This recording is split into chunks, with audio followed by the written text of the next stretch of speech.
Դիմանկարի ժանրը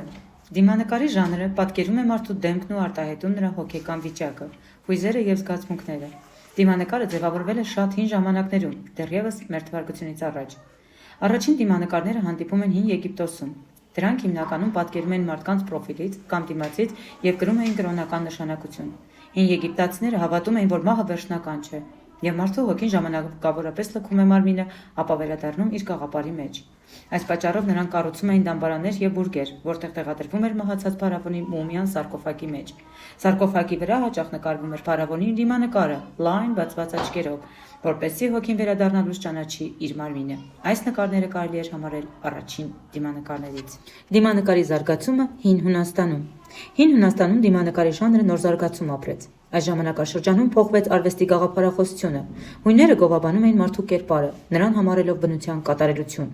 Նկարիչներն ու քանդակագործները հաճախ էին անդրադառնում դիմանկարությանը, ձգտելով արտահայտել մարդու գեղեցկությունն ու իդեալական մարմնական համաչափությունը։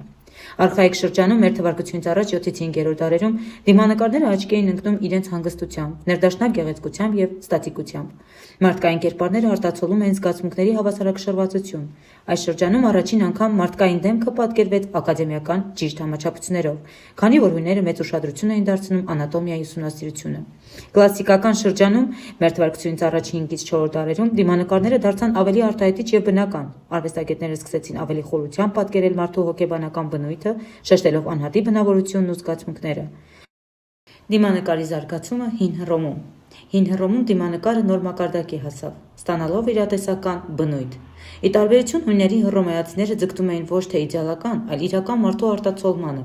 Հռոմեական դիմանկարի հիմնական առանձնահատկությունները ռեալիզմ։ Հռոմեացիները կարևորում էին անհատի իրական դիմագծերը, նույնիսկ ընճիռներն ու տարիքային առանձնահատկությունները։ Հոգեբանական խորությունը։ Դիմանկարները ոչ միայն ֆիզիկական նմանություն էին արտացոլում, այլև մարդու բնավորությունն ու սոցիալական կարգավիճակը, քաղաքական և հասարակական նշանակություն։ Հռոմեական դիմանկարները հաճախ օգտագործվում են որպես իշխանության փառքի և հիշողության խորհրդանիշ։ Դիմանկարի զարգացումը միջնադարում 5-15-րդ դարեր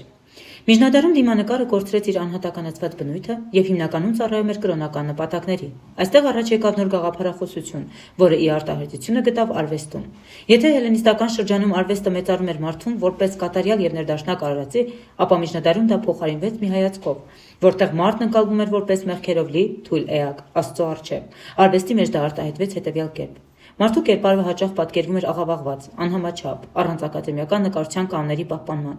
Մոռացվեցին դասական անատոմիայի և հեռանկարի հիմունքները, որոնք դեռ Հին Հունաստանում և Հռոմում մշակվել էին։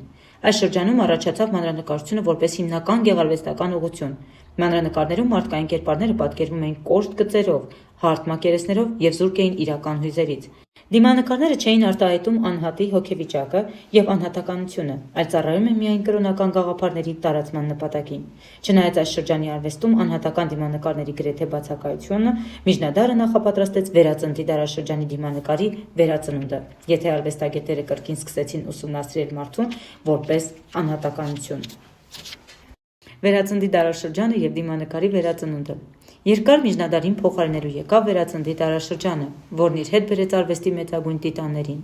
Վերածննդի արվեստը նորից վերհիշեց անտիկ շրջանի անգնահատելի ձեռքբերումները և կրկին վերածնվեց մարդու կերպարի մեծարումը։ Այս շրջանում մարդը կրկին համարվեց բնության կատարելություն, և արվեստագետները սկսեցին ուսումնասիրել նրա մարմնական ու հոգեբանական առանձնահատկությունները։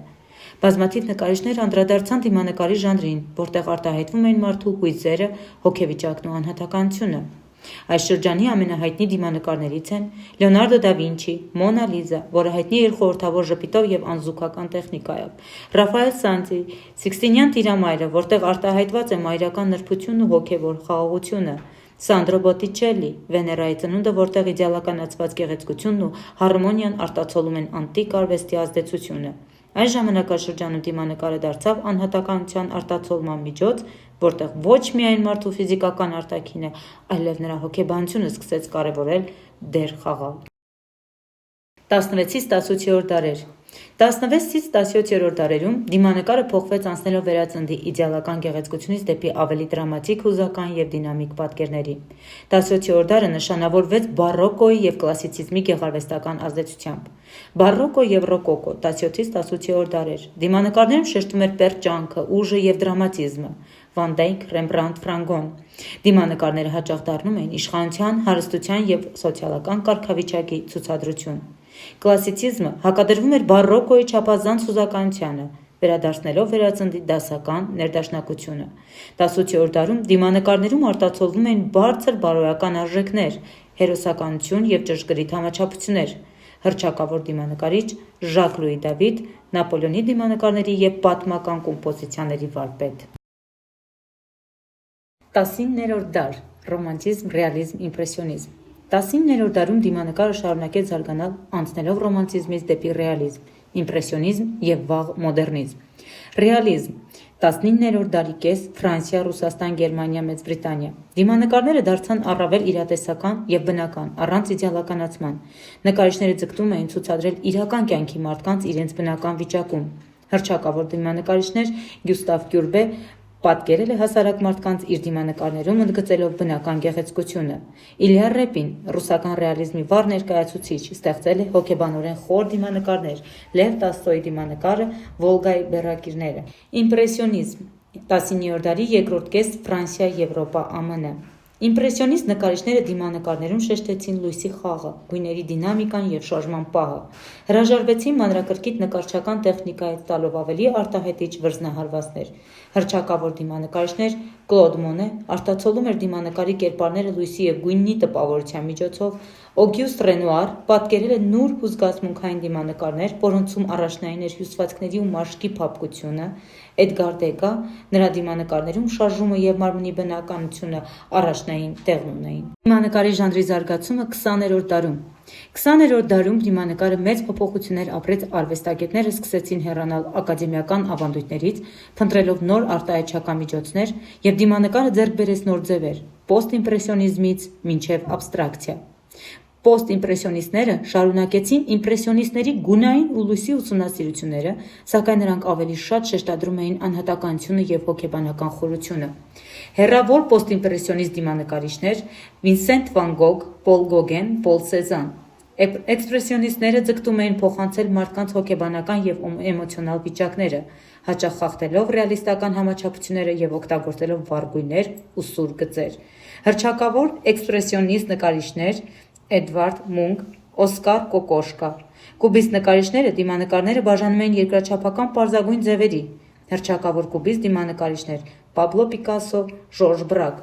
Սյուրռեալիստ նկարիչները ձգտում էին բացահայտել անհատի ենթագիտակցական աշխարհը, հաճախ ներկայացնելով իրականության անսպասելի համադրույթներ։ Հռչակավոր սյուրռեալիստ դիմանկարիչներ Սալվադոր Դալի, Ռենե Մագրիտ։